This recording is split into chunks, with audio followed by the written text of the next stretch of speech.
इस समय पर आप देखो पूरे देश और दुनिया बारूद के ढेर के ऊपर बैठे हुए, ऐसे ऐसे अणु परमाणु कीटाणु बम बने हुए। यदि एक परमाणु बम किसी एक देश पे डाल दिया जाएगा तो उसका सब फाया हो जाएगा, नाम निशान नहीं बचेगा। आज के कई सालों पहले अमेरिका ने जापान के नागासाकी हिरोशिमा के ऊपर परमाणु बम गिराया था 10 किलो टन का। उससे तो कई गुना 1000 किलो टन के परमाणु बम बड़े बन गए। और ये सारी की सारी स्थिति परिस्थिति बनती चली जा रही। महाराज जी बता रहे पूरी देश और दुनिया बारूद के ढेर के ऊपर बैठी हुई। ये कोरोना बीमारी बड़े गुरु महाराज ने आज के 40-50 साल पहले ये सब चीज बता के चले गए। लेकिन जो वक्त के मौजूदा संत होते हैं, वक्त के जो महापुरुष होते हैं, यदि चाहें तो उनकी बात को ये आगे कर सकते हैं, लेकिन वो बात घटेगी जरूर, घटेगी जरूर, उसको आगे बढ़ाने के लिए इनकी मौज है। स्वयं महाराज जी ने अपने श्रीमुख से इस बात को सत्संग में बताया है। कोरोना में आप देखो कोई किसी को हाथ लगाने से डर रहा। आप हम लोग तो हॉस्पिटल का दृश्य नहीं देख पाए।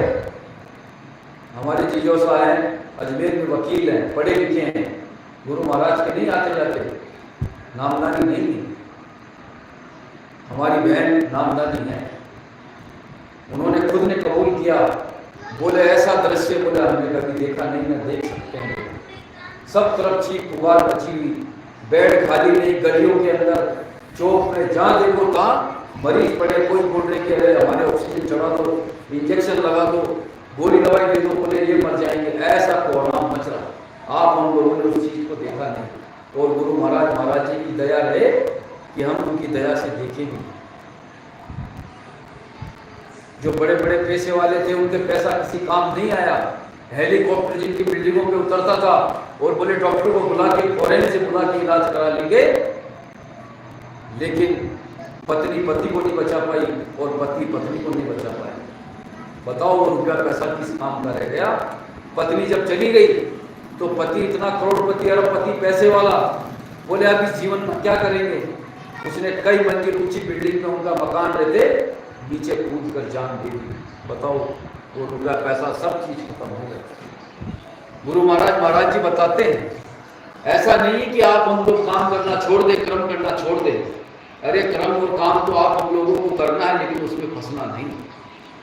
आपके हमारे दादा परदादा, बड़े बुजुर्ग माता पिता उस जमीन को खोद बोते खाते जोतते हुए अपने निज धाम, जब उनके 100 साल की आयु पूरी हुई तो चले गए। और एक न एक दिन आप हम लोगों को भी चले जाना है। जैसे कोई कटोरी में शहद आप भर दिया, एक मधुमक्खी आती है, किनारे बैठकर शहद खाकर मधु खाकर उड़कर चले जाती है। लेकिन दूसरी मधुमक्खी आती है और बीच कटोरे के अंदर शहद के अंदर कूद पड़ती है, पेट भरकर तो खूब खाती है, लेकिन जब उड़ने की बारी आती है तो उसके पंख और पूरा शरीर शहद में लिपट जाता है और अंतगतवा वो उड़ नहीं सकती है। उसी में उसको अपने प्राण त्यागने पड़ते हैं। इसलिए गुरु महाराज जी ने बताया, तनिक सोचो, विचार करो, मनन करो कि ये पृथ्वी जल अग्नि वायु आकाश पंच तत्व का जो भौतिक ये शरीर आप हम लोगों को मिला है, कि हम मरने के बाद कहाँ जाएंगे, कहाँ से आए, किस काम के लिए आए, यहाँ पे क्यों आए हम, और एक न एक दिन हमको कहाँ जाना है।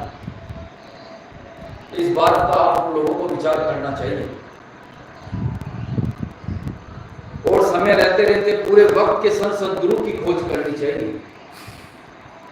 आप हम लोग 150 रुपए की मटकी खरीदने के लिए जाते हैं, फल फ्रूट ककड़ी सब्जी खरीदने के लिए जाते हैं तो चक्के लाते हैं, मटकी को भोग बजा कर लाते हैं कि भाई टूटी रूटी तो नहीं। लेकिन जब गुरु बनाने की बारी आती है तब क्यों नहीं आप हम लोग खोज परख कर बनाते हैं, ताकि आपके हमारे साथ धोखा ना। क्योंकि ये कलयुग है, लाल पीला गेरुआ हरा पीला वस्त्र पहनकर, दाढ़ी माल पूछ बढ़ाकर, कानों में कुंडल डालकर और तांत्रिक विद्या सीख कर लोगों के साथ धोखा हो रहा। क्योंकि इस कलयुग के अंदर हर तरह के लोग हैं। कहते हैं कि आपके हमारे मोहल्ले में गांव में 4 भाई रहते हैं, चारों का उठना बैठना खाना पीना बोली